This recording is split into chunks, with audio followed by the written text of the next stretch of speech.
my because I have a W-2 job, I didn't want to go into the property management work, so that's Mm-hmm. why I directly started with the mindset of I'm going to use a property management company so I can scale up, because I knew that it would be hard for me to do that alongside with my W-2 job. So that's the main learning here. And overall, now the property is doing fine. I have a tenant that is doing fine. So even so, all the hiccups end up being fine. And again, you have to almost pay for the learning.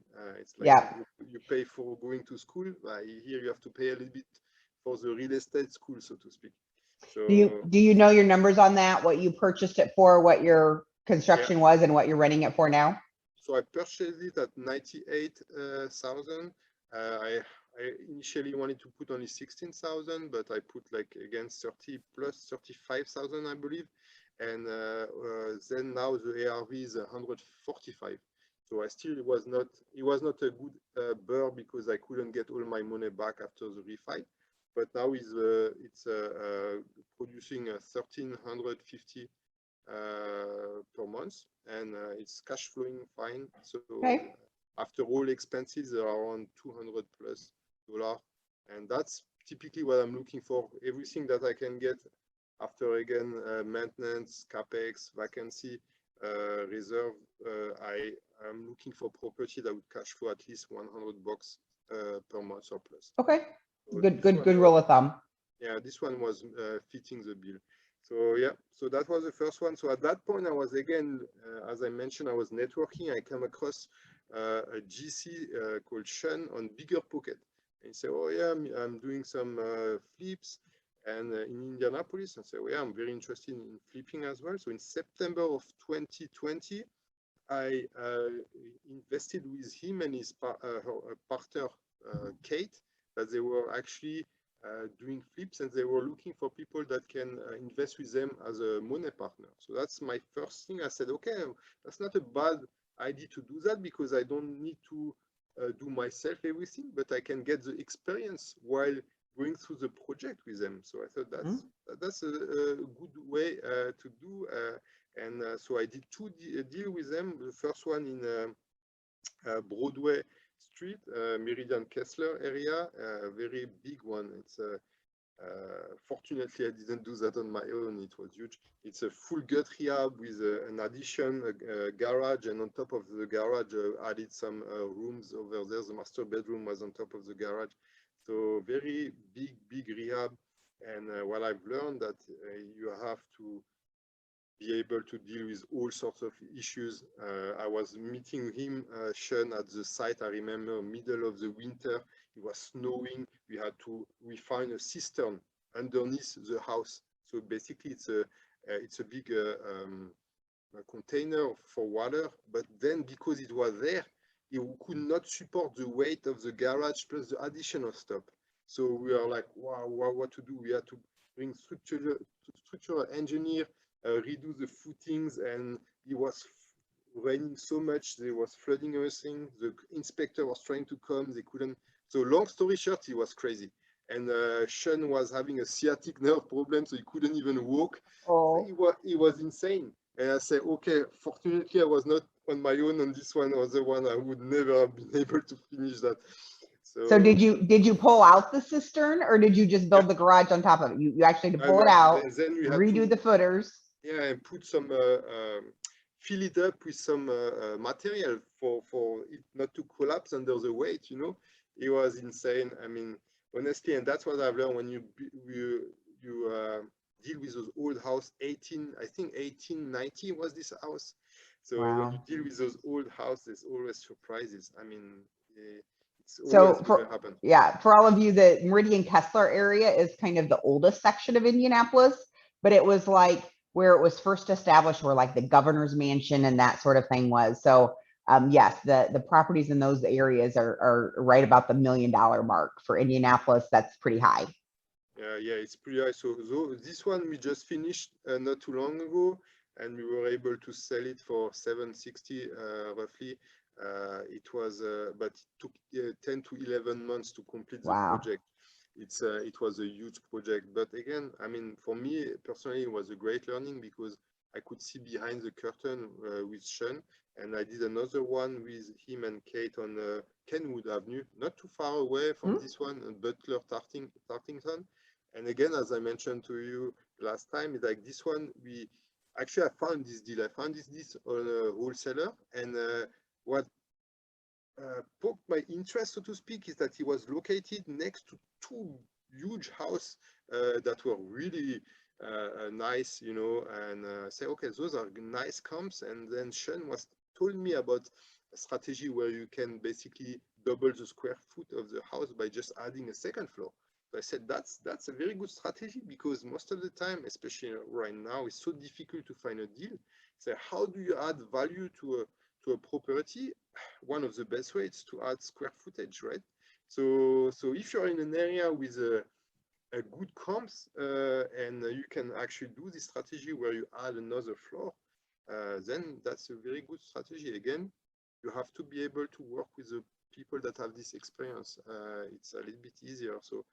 So basically, if you add value, like we a lot of times talk on a small scale where we're just going to rehab the kitchen or we're going to do paint and flooring, Jeremy's thinking a lot bigger. So what he's doing is he's actually taking these little houses, doubling the square footage by adding another floor on top, obviously working with new builders, the people that know what they're doing, the structural engineers, but you know, he's gaining value that much faster by thinking outside of the box.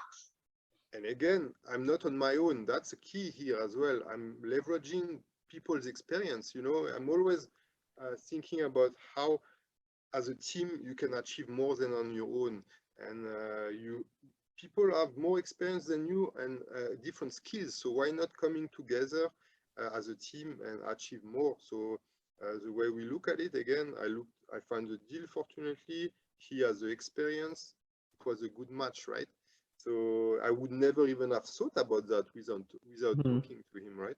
So that's I would really encourage people to not necessarily think about doing everything themselves. Are you finished with the Kenwood project?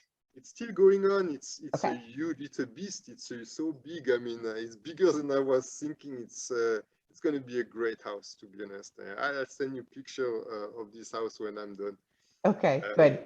So then, but that being said, at that point, I still felt that I had to get my hand dirty, so to speak. You know, when you rely always on somebody, you don't go through the experience personally. It's not the same.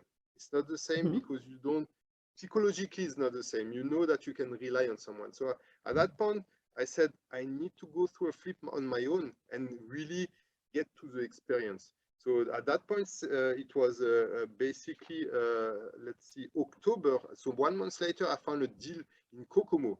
For me, it was so, I found it so difficult. So it was so competitive in Indianapolis. I said, well, why not go into a secondary market? There are still opportunities there, and there's a little bit less competition. So especially because lots of people from out of state, they do not necessarily know the outside of Indianapolis. So I said, okay, this is an advantage for me being local. Let's look at those secondary market. And again, Kokomo was one of them. So Kokomo is about an hour and a half north of Indianapolis. And it's kind of a little bit of a small town, but I mean, they've got some different manufacturing and different things like that support the economy up there. Yes, exactly. For me, because I live north of Indianapolis, was more like 45 minutes. So okay. it was not too bad, but man, I drove quite a bit. I don't want to do this road anymore because I did it so many times. So the truth is that, okay, I find this house and I learned so much. I mean, I can just tell you, almost everybody should go through at least once on their own if they are serious, because then you appreciate the work of other people more, the work of contractors, the work of all the people involved. You respect them a little bit more because of what they are doing. So in this one, I selected basically all the finishes, how we're going to do the layout, everything. I mean, I went literally with the contractor to Menard and Lowe's, picking everything with them. So we started the project. It was going great.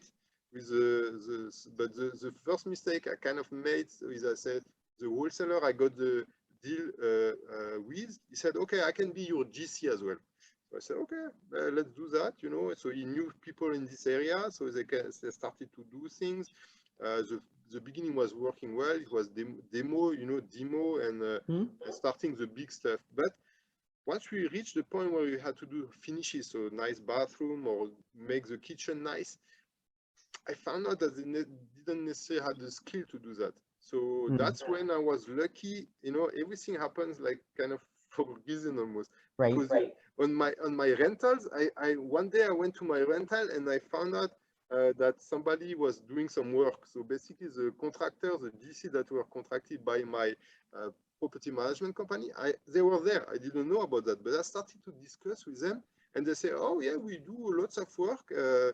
Zach and Melissa, those are actually a couple.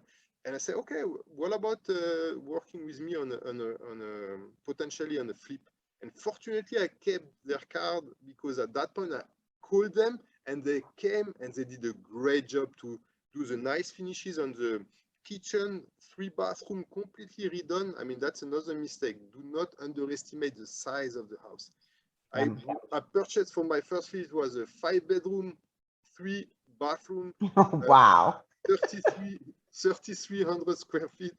I was like, I didn't even understand what I was getting into. You don't start small at all, do you? You just go for the big ones. But that was kind of a mistake that I realized that everything you have to multiply by the square feet, right? Every time you buy floor, and this house you had to do all the things, all the floor, all the paint, every single room had to. It's not a full gut, but it was super heavy lift seal for me as a first time flipper, right?